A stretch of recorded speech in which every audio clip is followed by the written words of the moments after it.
Hi there. It is so good to have you with us today. We are the Consciously Unbecoming Podcast. This is a podcast where we are going to talk about all of the bullshit that we learned at some point along this journey we call life, and figure out who it is that we actually want to be and what are those beliefs that we just have to kick to the curb. I'm Jess. Happy to meet y'all. Hey, everybody. This is my badass, awesome co-host, Lisa. Say hi. We're really glad that you're here because we know how hard it can be just to show up some days and show up in a present way. Hell, even get out of bed, take a shower, maybe live on dry shampoo like I do sometimes, like no big deal. So when we say thank you for showing up, we sincerely mean it, and we know what it's like to have those days, so thank you. But I wanted to start off with what is consciously unbecoming, because when you think about it, that term is kind of one of those like woo-woo, like what is that even going to mean, right? Yeah. But really it's about getting real about all of that bullshit, everything that we have learned in our lives, maybe from society, maybe it's our families and our upbringing, or religion is a really big one that plays a big part, or our life experiences, or heck, maybe we had a trauma in our life, maybe early, maybe recently, and those traumas present you with a set of coping skills and tools that help you survive. And maybe you don't want those anymore. Maybe you know they don't serve you. I know that I have a handful of those. But so somewhere we learned all of this shit. And we didn't really get a say in whether or not that's the belief that we wanted to believe about ourselves or about the world. So what it means to consciously unbecome, it means taking a look within, deciding what beliefs that we want to have and why. And the rest we just kind of kick to the curb or relearn things from a different angle. Yeah, no, I think that you say it well. I think it's about undoing all the social and cultural conditioning that we have experienced from the moment that we've emerged from the womb. And it's funny because we're using the word conscious, and part of that consciousness is bringing up what actually exists in the subconscious and becoming very aware of it and sifting through it and kind of figuring out where did the belief system, how did it develop, what resonates with us and feels true, and what is just garbage that other people have made us believe about ourselves, or these experiences or these traumas that you're talking about. So, yeah. I mean, amen to that. Well, for me, not too long ago, I say not too long ago, but I don't know, at some point in my life, I had this realization that I've always been on this route or this journey to be something different. Like I was never enough in this moment as I was, scars and all, but I was always trying to be thinner, or I wanted to, my body to look different. I wanted to be shorter because as a kid, I was like the tall ogre in all the pictures, and be a better leader, make more money, be more successful, like all of these things. And I was always like on this like hamster wheel, like go, and that's fucking exhausting. And it would usually lead to burnout. It would usually lead to some sort of depression or anxiety, and it was never enough. And what do you think happened? Like I hit that milestone. No. And do you think I was happy? Maybe momentarily, right? Maybe momentarily I was happy. So I think to myself, and I want to ask everybody listening is, when did we stop believing who we are at our core and start listening to everybody else and the garbage that they tell us to make us believe these things? That's good. Yeah. Oof. It's interesting because as you talk about that, the way that it developed as you got older was this kind of race to sort of become all these things. And for me, I almost feel like I went through this, I processed my stuff differently because it created this situation where I got like used to complacency to some degree. It was like, well, as long as I'm okay, or as long as I have a roof over my head, or as long as I'm safe, you know what I mean? And I didn't necessarily develop the drive to be, but even though I never felt like enough, and that's one of those unbecoming pieces that I feel like I'll continuously be battling to some degree, you know, as much as I've made progress in it. But it wasn't like this driving force for me. For me, I was like, well, as long as I'm okay where I'm at, you know, never really seeing my own worth, but then just being okay with that, which it's not, because that's just like, for me, like my skills aren't being put to, what's the word? You know what I'm talking about? Yes, exactly. Yeah, you're not. So that's you think you're not operating at your potential now. Like at 45, and you know, I mean, I don't think I sort of became even consciously aware of those things until I hit maybe 39. So. Oh man. Well, and two, I find the brain so fascinating, and we'll talk so much about it just because, I mean, your studies as a therapist, but then also, you know, so you've got that science piece behind you, but then also you are very deeply connected in the spiritual realm and just really like looking at the person holistically. So we'll talk a lot about the brain, but what's interesting is the brain's sole purpose is to keep us safe. And so at some point with complacency, I'm going to use you as example, even though I do this all the damn time. But at some point, Lisa, your brain decided, okay, this complacency thing, it feels okay. Like this feels like my equilibrium, my normal state. I'm going to stay here. And so anytime, even if you try to take a slight deviation out of that comfort zone, your brain's like, WTF, dude, like all of these alarm bells start going off. Right. And even though you know that it's good for you to step out of that, your brain's like, dude, this is not safe. It's not safe. And so that happens all the time. I mean, I think about it with people starting new exercise routines. Like hey, I'm going to the first class, and just think about all of the angst and the anxiety. Your brain, like, you know, logically it's a good thing for you. But your brain's like, dude, you haven't worked out in 27 years, and your ass has been on the couch. And you hear what are you doing? So complacency just becomes this normal state. Absolutely. I like to self-sabotage, because for me, growing up in a household that was just parents that had a pretty tumultuous relationship and were always yelling, and there was always some sort of like financial things were falling apart. I can remember this one time going to cash my check. I worked at this like fast food restaurant. I, made like probably $170 and using that money to then go pay the water bill because it was shut off. So like my brain at some point got used to that chaos. My brain's like, this is Jess, girl, this is our comfort zone right here where we are. And so anytime I would try to have a somewhat normal life, it felt super freaking boring to me. And my brain's like, yo, dude, like, let's fuck some shit up. And so I would then almost do something to the other shoe's going to drop. I might as well expedite the process.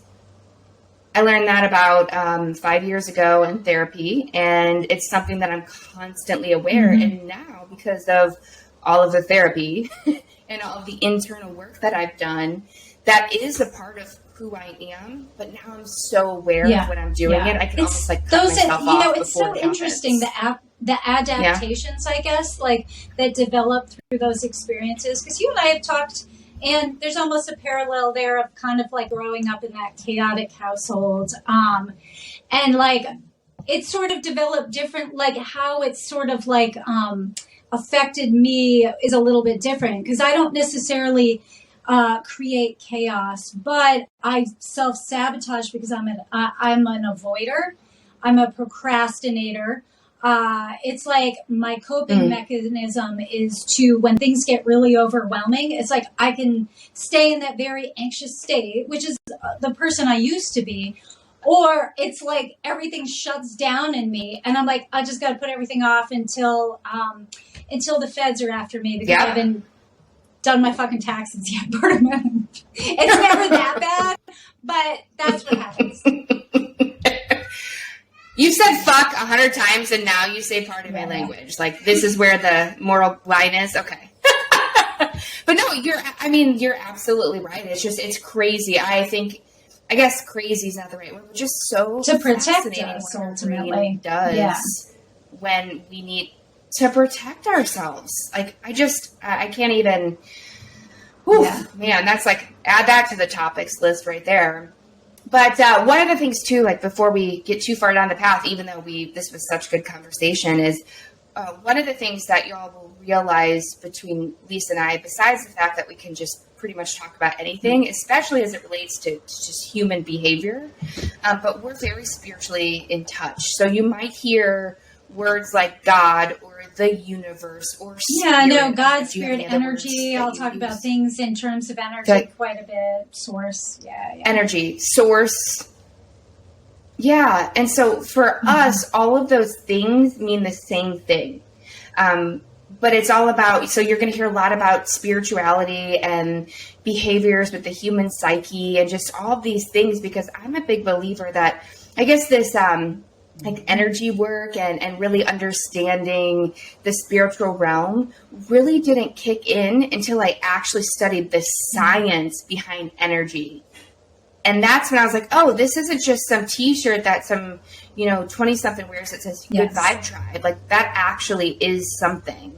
So we're going to talk all about the spirituality. We're going to talk about psychology, everything under the sun. But one of the things that we really want to make sure that we're doing every episode is pulling a tarot card. So do you want to speak a little bit about why we want to do that and kind of jump in there? We were talking about just maybe the group or the collective group of people that maybe end up listening to our podcast and resonating or enjoying it, that there's a group of you and we all kind of come together for a reason, whether you actually know each other or don't. But that the message maybe that we pull within the card is it's energetically connected to this group, and it's a message that maybe all of us or most of us could use. So not this, we're not pulling cards to like look at our future or anything like that, but we kind of use cards just for the purpose of being self-reflective, more than anything. So this is just a message to think like, okay, does that mean anything to me right now? And what part of my life is this reflective of? So I did pull a card. I pulled a card. Mm-hmm. This is maybe I should talk sometimes too just about what the heck I'm pulling from, because as you said, like I have a million, I have a lot of decks of cards. You seriously I've never seen so many decks, and we're saying deck, D-E-C-K, not with, the other one, you little weirdos. But she's got so many decks, so little time. This is called the Angels and Ancestors Oracle Cards by Kyle Gray, which is a really beautiful deck. Hey, Kyle. Kyle. The Knight, which is all about being brave and honest. And it just says that it's important to stand for what you believe is right and what you know to be true. And it's about really stepping forth in your own spiritual growth and expansion. And I could go on and on, but I feel like that in itself kind of sums up the card. So there's something here. And actually this card does feels like, I don't know, it's the right message given kind of what this podcast is about, because I feel like this is what our hope is for most people, is that, we see these things within ourselves and we choose and we decide that this is important for us to step forward as an authentic being, despite the conditioning, despite what the expectations are that people have on us. So, I mean, do you want to end? Should we just end card? right there? That was so start good. With a card. Like, see you later, y'all. Just kidding. We're not ending yet. But I absolutely adore that one. So, because being brave is hard. And again, being brave is another one of those defense mechanisms that our brain puts up to keep us safe. So sometimes, your brain might be like, yo, this is not good. And it actually might be because it sees a bear right there and you shouldn't walk out in front of it. But there are other things, like when you actually sit down and you sift through what is causing you fear and you actually track it back and you understand it, you're going to realize that somewhere along the line that you were told not to behave that way or not to think that way. I wish I just wrote, I had this idea about something that you said, but I think we should talk a little bit about just your background and let listeners get to know us a little bit on a personal level. So do you want to just tell us who you are, lady? I am a mother, I'm a wife, I'm a therapist, and I'm an energy practitioner. And maybe it's good to talk a little bit about the therapy stuff, because I think when you're a therapist, people... I agree. There's an expectation that your work is evidence-based, or that's kind of the framework. That's the framework that you're working from. What does that mean? That there is the data to back up and support kind of the frameworks that you're using with people. And I am fully in support of that. But for me, and I'm just thinking about my own personal experience and journey and my own healing, is that when I went to therapy for a little while there, the very big missing component for me was the spirituality. That wasn't part of the practice. And for me, that's actually the thing that really was like, I don't know, it's like what made things click for me, to sort of look at myself not just as this human being, but that I'm first and foremost a soul having a human experience, and being able to expand upon that and understand myself not just from this perspective, but from this higher perspective. And like, I know we're going to get into energy a bit too, but yes, there is a science behind it. It's not just woo-woo. There's actually a way that this all works. And even kind of like exploring that as I was kind of looking into these different types of energy, energy trainings or the work that I do. And I wholeheartedly believe in all of it. So for me, my therapeutic lens in working with people is looking at things mind, body, spirit, and energy body, and how they all impact one another. They're all interconnected. So when one is off, it throws something else off. And a lot of times when we can't get to what's going on necessarily, let's say in our mind and our brain, our body speaks a lot to that, the somatics of it. So it's like, okay, I'm having a lot of stomach issues. Well, a lot of times that's a clear indicator that maybe this is about something that feels out of your control, out of your power, because your center is like your place of power, right? It's your solar plexus. And then if we can determine where we're feeling things in our body, that sometimes can help us direct those conversations. And that's how I do therapy a lot of times. So I'm kind of babbling. But I do, it's like I almost... No, keep going. This is wonderful. Put that out in the beginning. Like if you're looking for this straight up textbook therapeutic information, this might not be the podcast for you. But if you are open and you want to look at things from a much broader lens, then totally love and welcome. Just be part of this. We would love that. And Jess... Yeah. Oh, do I have to go down? I have this habit where I will ask so many questions of people, and then it's like my sneaky way to not actually talk about myself. I know. So it's interesting. I'm a mother. I have two little goobers are probably running around. It's actually weirdly quiet back there. So when I get out, there's probably going to be cave drawings on the walls, but that's okay. At least we got this podcast cranked out. So I'm a mama, and we actually just moved from St. Louis, Missouri to Vermont about a little over a year ago. My husband, Kurt, and I, and the kids, we just, after a long, arduous journey, I guess you could say, of taking care of two sick parents who passed away, we realized that we have to show our children what it means to follow up on your dreams. And I know, like, it's so cliche, like, follow your dreams. But I think what I learned from the death of my two parents, especially, they were young. I mean, I'm 33, and my parents, my dad died when he was 56 or 58. My mom was 62. So it's so young.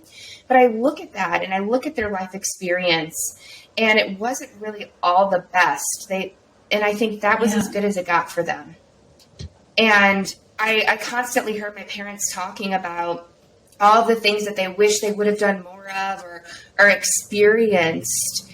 And I didn't want that to be my story. And so my husband and I just decided we wanted to move somewhere more nature-centric, more that jives with our fundamentals of who we are and how we want to raise our children, and taking that leap of faith. And I always joke that we had never been to Vermont before. So like, we just like, you know what, let's do this. And I always joke that people either think we're batshit crazy or really adventurous. And frankly, it's both. And I also joke that if I wasn't on my Zoloft, I probably would have been too anxious to do this. Yeah. But I joke, but it's actually very true. So I made this big life-changing decision, and it's been so great. It's one of the reasons I met you, Lisa.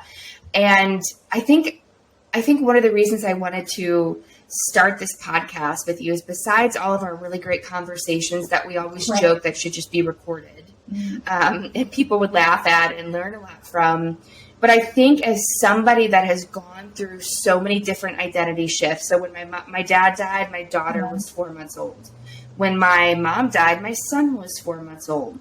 So imagine all these identity shifts and like trying to figure out who the hell you are in the midst of all this grief and joy. Yeah.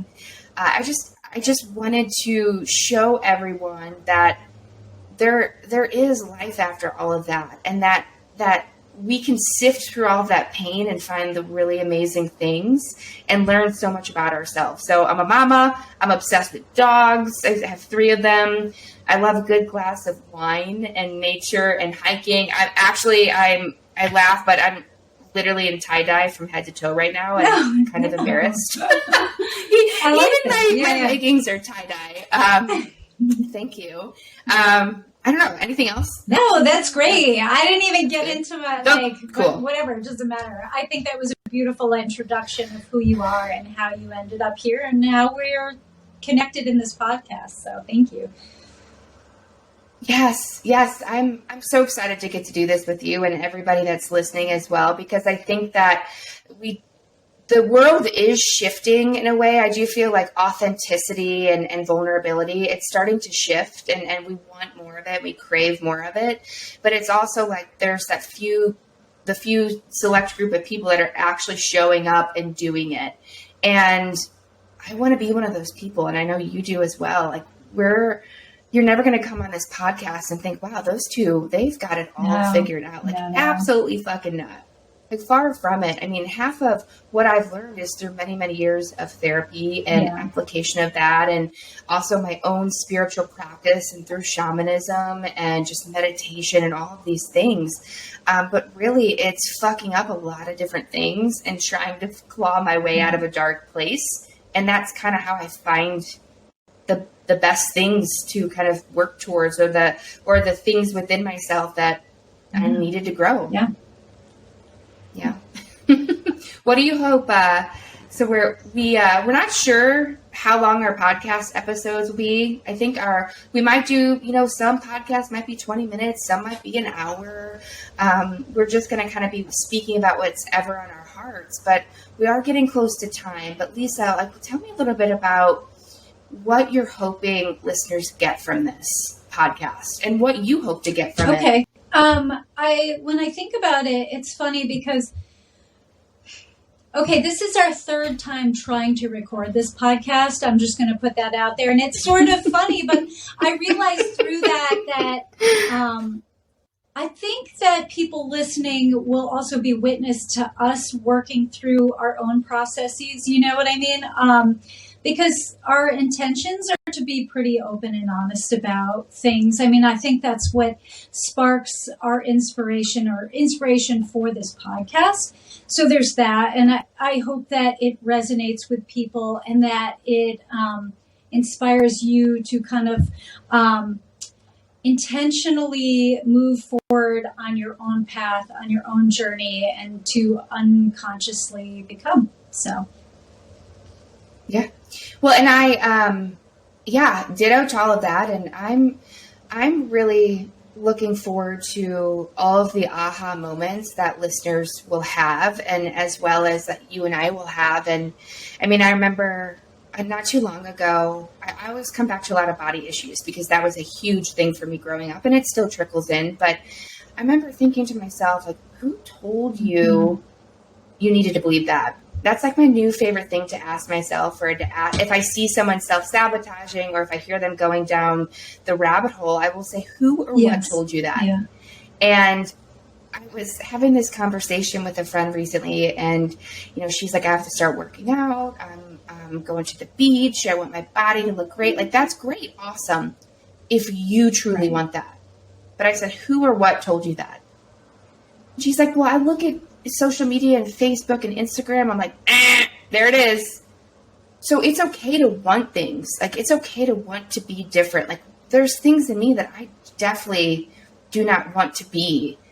But we have to realize that if we don't radically accept ourselves where we are right now, growth and evolution will never take place. Or it'll take place at a much slower rate. And so we have to realize that while we are in this journey to unbecome whatever it is that we're trying to unbecome in order to become something, that we have to radically accept ourselves along the journey. Yes. Yeah. And I'm really looking forward to hearing people's moments when they have that. And same with you and I. You had something. No, that's okay. I guess I wanted to stress the importance of radical acceptance also, because I do think we all have these very loud inner critics, or what I call my inner Judge Judy. Somebody today in therapy used the term bully brain. It's her bully brain. I thought that was a good one too. Mine's my inner bitch. Right. So it's like, she's not recognizing that voice, and being able to really kind of be non-judgmental and learn to accept all parts of yourself, the good, the bad, the ugly. And it certainly takes practice, and you don't get there overnight. So, yeah. Ooh, yeah. Well, I know I went with my therapist the other day. One of the things that I told her, I said, I've been in this kind of low depressive state lately. And one of my things that I do when I get really overwhelmed is I go back to bed. And sometimes I'll go back to bed and sleep for a ridiculously embarrassing amount of time. And we traced back to what that was. And we'll talk more about this, but I said, well, do you have any tips on how to avoid that? I'm in a good space now because a good friend of mine said, stop trying to take all the vitamins, stop trying to fix it extrinsically and go inward. But I said, what are some tips? When this happens again, because it's gonna. And she's like, I think the biggest and best tip that I can give you is radically accept the fact that when you get burnt out and you get overwhelmed, you sleep. Yes. Right. But I'm like, I don't like that part about me. And she said, that's okay. We can work on incrementally changing that to not be one of your go-to mechanisms. But right now you have to realize that that's something that you do. Stop forcing yourself to be anything different until you slowly work on why you're doing it. Yeah. These therapists, I tell you. I know. What are they great? Any final words to tell everyone before our next episode? Nothing is coming to mind. Although I was just kind of when we first started recording, I was kind of smiling a lot because in my head I was just thinking about how chaotic the moment was before you started, because Jess's dog got outside, and could you see the dog outside the window or something? Yeah, I'm looking at I see she like jumped over this like baby gate. Okay, that's what happened. And you were like running around and I could hear all this noise and whatever. And it just is so funny because you and I have been trying desperately to just be able to sit down and make this shit work. But there's always some weird little thing that kind of comes in. But I think that that's one thing about this podcast is that you may see us messy or things may not work properly. But we're not about just making everything like we're not striving for perfection, I guess, as much as we want this to like the message to get out that it's okay to just show up as you are. Yeah, absolutely. I mean, I couldn't agree more with that. And then I can almost guarantee you, listeners, that you're kind of along for the shit show ride with us right. As we figure out how to do all of these things and just understand what it is that we're trying to accomplish with this. We don't really know, but really, I hope that the vibe that you get from Lisa and myself is that let's just